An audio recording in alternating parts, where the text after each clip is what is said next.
In a quiet hospital room in Lisbon, Lucas Silva, a 9-year-old boy with leukemia, stared out the window. His thin arms lay still under the blanket, a worn-out Real Madrid jersey stretched over his small frame. He was tired, exhausted from treatments, weakened by chemotherapy. But in his eyes, there was still light, still hope. Hope in the form of a football hero. Hope in the form of Cristiano Ronaldo. Lucas had been a fan of Ronaldo for as long as he could remember. To him, Ronaldo wasn't just a footballer. He was power, precision, and perseverance. While others saw him as a global star, Lucas saw someone who never gave up. And in a fight against cancer, that mattered more than anything. One day, after a long treatment session, a nurse gently asked Lucas a question for a charity campaign. If you could meet anyone in the world, who would it be? Lucas smiled. Cristiano Ronaldo, but I know he's really busy. The hospital staff filmed his answer and posted it online with the hashtag #OneWishForLucas. It was meant to raise awareness, maybe lift a few hearts. They didn't expect what happened next. Thousands saw the video, and one of them was Ronaldo himself. He watched the clip quietly, then turned to his assistant and said, "Let's go." A few days later, Lucas sat in his room feeling weaker than usual. The treatments were getting harder.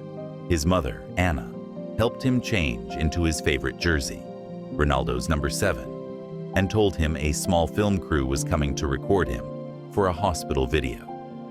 He didn't think anything of it. Then the door opened. Cristiano Ronaldo walked in. No reporters, no entourage, just him, wearing jeans, a white hoodie, and a smile. Lucas froze. "Is that Ronaldo?" he whispered. The football legend knelt beside his bed and smiled. "Hi, champ. I saw your video." Lucas's mouth fell open. His eyes watered. And then he reached out and hugged his hero. Ronaldo didn't just pose for a photo. He stayed. They talked about football, life, and favorite matches. Ronaldo signed Lucas's jersey, brought him a new one, and gave him a signed ball and boots. But then, he said something unexpected. "I have something special planned, but it's not here." Later that day, after doctors cleared it, Lucas was escorted in a special van, with Ronaldo riding beside him. They arrived at Estádio da Luz, one of Portugal's most famous stadiums.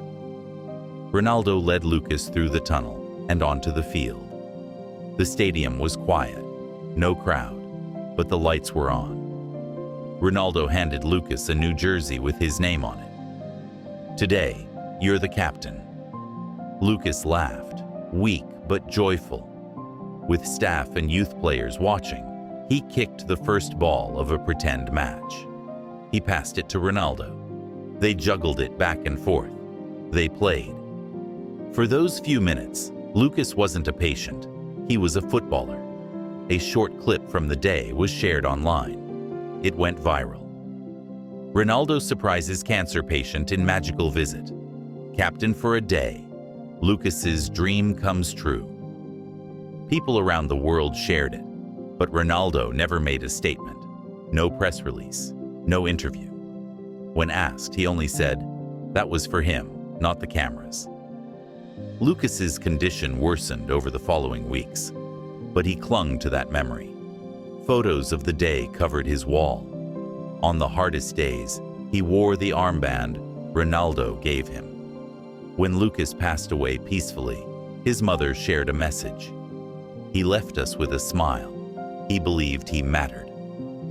A month later, the hospital opened a new therapy room for children. It had football murals, a mini locker room corner, and a quote painted on the wall. "You're not just a patient, you're a champion. CR." Below it, a photo of Lucas, smiling in his jersey. One boy, one wish, one unforgettable act of kindness, and a hero who made it magical.